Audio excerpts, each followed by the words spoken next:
கெடி சீரியலோட today short and Prabhu review பார்க்கலாங்க. நம்ம சேனலை மறக்காமல் சப்ஸ்கிரைப் பண்ணிவிடுங்க. பக்கத்தில் பெல் ஐக்கன் இருக்கும், அதை ப்ரெஸ் பண்ணிவிடுங்க. வாங்க வீடியோக்குள்ளே போகலாம். நம்ம கார்த்திக் வசமாக மாட்டிட்டார் அப்படின்னு தான் சொல்லி ஆகணுங்க. இவ்வளோ நாட்களாக நம்ம கார்த்திக் சாமுண்டீஸ்வரி வீட்டில் ஒரு டிரைவராக நடித்து அதுக்கப்புறம் ரேவதியும் மேரேஜ் பண்ணிக்கிட்டாங்க. ஒரு சந்தர்ப்ப சூழ்நிலையால் மேரேஜ் பண்ணிக்க வேண்டிய ஒரு சூழ்நிலையால் மேரேஜ் பண்ணிக்கிட்டாரு. இப்போ பார்த்திங்கன்னா நம்ம சந்திரகலா அவங்க சொன்ன மாதிரியே கார்த்திக் கையும் களவுமாக சாமுண்டீஸ்வரி கிட்ட உண்மையை சொல்கிறாங்க. நம்ம கார்த்திக்கும் மாட்டிக்கிட்டான்னு சொல்லலாம். ஸோ நம்ம சாமுண்டீஸ்வரி கிட்ட சந்திரகலா எல்லா உண்மைகளையுமே சொல்கிறாங்க.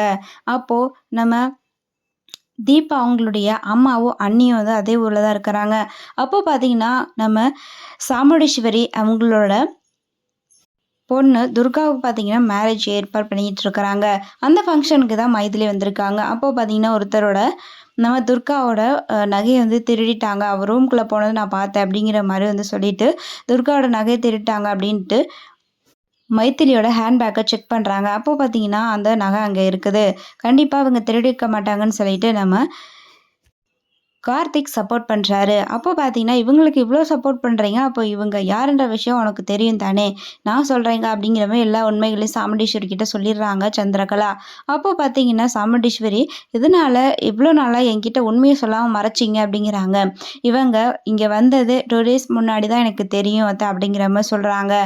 அப்போது இது மட்டும் இல்லை, 2 days ஆச்சுல்ல, அப்போவே உண்மையை சொல்லியிருக்கலாம்ல அப்படிங்கிறாங்க. இவங்கெல்லாம் உண்மையை சொல்ல மாட்டாங்க அக்கா, நான் உனக்கு ஆதாரப்பூர்வமாக உனக்கு நிரூபிக்கிறேன் அப்படின்ட்டு நம்ம கார்த்திக்கும் தீபாவும் இருக்கிற மாதிரினா ஒரு ஃபோட்டோவை கொண்டு காட்டுறாங்க. இந்த ஃப்ரேமை பாருங்கள் உங்களுக்கே புரியும் அப்படின்னு சொல்கிறாங்க. அப்போது அந்த ஃப்ரேமை பார்த்துட்டு அங்கே இருக்க எல்லாரும் ரொம்பவே ஷாக்கிங் ஆகிடுறாங்க.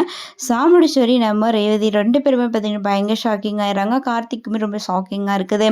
இதுக்கப்புறம் கண்டிப்பாக நம்ம கார்த்திக் உண்மையை ஒத்துக்கிட்டு நம்ம சாமுண்டீஸ்வரி கிட்ட எல்லா உண்மைகளையும் சொல்லணும்.